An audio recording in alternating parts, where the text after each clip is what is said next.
मीरपुर साकरो खां सुजाण लेखक मुजाहिद कलमती लिखे थो, विखरी वियल समूरा मंज़र। विखरी वियल समूरा मंज़र, हिक हिक थी विखरी विया, अयाम गुज़री विया, साल मटिजी विया। घरनि जी भित ते टंगियल साल जे मटिजण सां हर साल जा कैलेंडर मटिजी विया, साल जूं मौसमूं मटिजी पियूं वञनि,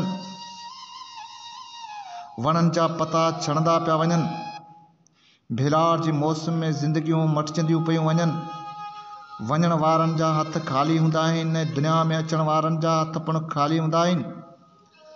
तन ते कपिड़ो पहिरायो वेंदो आहे, हर अचण ऐं वञण वारे खे विछोटियूं तफ़रका विच उमिरि जे हिसनि में, पेरनि में ॾावण विझी चोखुंबो करे लकीरनि जे गिर्द घुमाईंदियूं आहिनि। हर को पंहिंजे हिसे जा ज़ावी लकीरूं खिचियो होका पियो ॾींदो आहे। मुला खां पिंडत, पीर खां मीर, सरदार खां वॾेरो, पॉलिटिकल खां सिक्योलर, दुनिया अजब खेल तमाशो आहे। सभु माया आहे, को बि कींजो न आहे दोस्तो।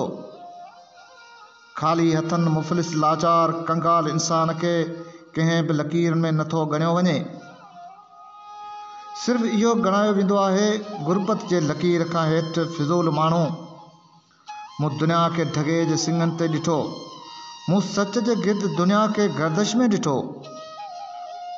मूं चंड सितारनि ऐं मरीख़ जूं कहाणियूं ॿुधियूं, मूं मौले जी कुराड़ी खां को काफ़ जे परियुनि जा फ़साना ॿुधा। मूं रूहनि बदरूहनि जूं गुमनाम कथाऊं ॿुधियूं, मूं लाड़ पटनि ते बांसरी, चंग नड़ बैतनि ते कन ते हथ रखी उहे आलाप ॿुधा। मूं द्योकल राकास जूं वार्ताऊं ॿुधियूं, मूं मोहन जे दड़े ते नाचणी जे पेरनि में घुंघरू पाराए रक्सान सिंध खे परखियो। मूं भिटाई जे बकोल जा इस्लाम आगे हुई सा स्वाऊं बांग जूं सदाऊं ॿुधियूं। मूं काफ़र मुशरिक जे विच में तमामु तोहमतुनि जे तत खे परखियो। मूं कम्यूनिज़म जे कलाबाज़िन में सिंध खे मार्शलाई दौर में अफ़गानी तर्ज़ ते उसरंदड़ मज़हबी क़दामत में परखियुमि। मूं जन्नत बणियल सिंध में इहो बि ॿुधो, जन्नत जा समूरा दग अफ़गानिस्तान खां गुज़रनि था।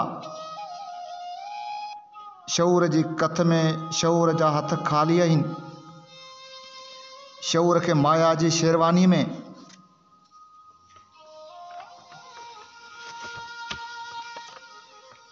अगड़ियुनि जो गुॾो बणाइण जी साज़िश रोज़ अज़ल खां आहे।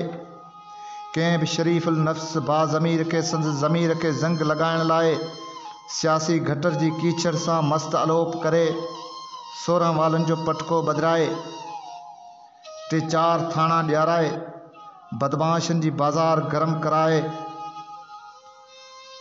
जेका हूंदुसि तर में थोरी घणी इज़त तींजो कढराईंदुसि जनाज़ो। पोइ हूंदुसि ढगे जे पुछ में हथ, बुछड़ो बि अहिड़ो थींदो केरु खंघंदुसि बि कीन। सो सस्ती शोहरत ते शबर वठण वारा पंहिंजी शलवार जे पांचनि खे थोरो मथे रखी हलो। अव्हां जे फूकणे वारी हवा कंहिं ॿिए जी भरियल आहे, सो मां बि ॻाल्हियुनि ॻाल्हियुनि में अव्हां खे किथे वठी आयुसि। सो ॻाल्हि ते कई मिसाल मटिजण जी, सिंध जे दर्दवंदी धरतीअ जे हथ कड़ियूं पातल नियाणियुनि जी ऐं हरासां चेहरनि, निम अखियुनि जी लालाण हिकिड़ी चीख थी उभरां जो समूरा साल अची कदमनि ते किरनि। सियासी कीचड़ जी गंदी गली जी बदबूदार जरासीमनि जे मुंहं तां निकाब लाहे संदन चेहरा सिंधी क़ौम खे ॾेखारियां।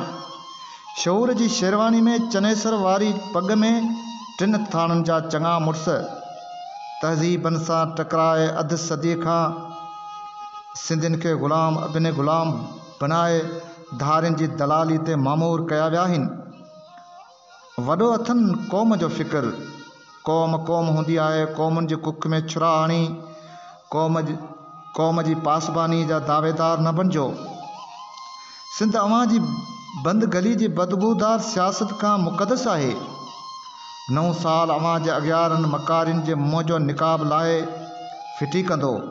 सॼी सिंध खे 3 थाणनि जे लकीरनि में विराए लकीरनि जे गिर्द तमाशो कराईंदड़ तव्हां विकिरी वेंदा। छणियल पननि जियां सिंध जो शजर वरी बि विसाल जे मौसमनि में साई शाल पहिरे ईंदो। जिते भिटाई जे तंबूर जे तारनि ते हर नओं साल सिंध जे क़दमनि ते किरी सवाल कंदो त ए वादी मेरान जी धरती मुंहिंजे लाइ छा हुकुम, हा मुंहिंजे लाइ छा हुकुम।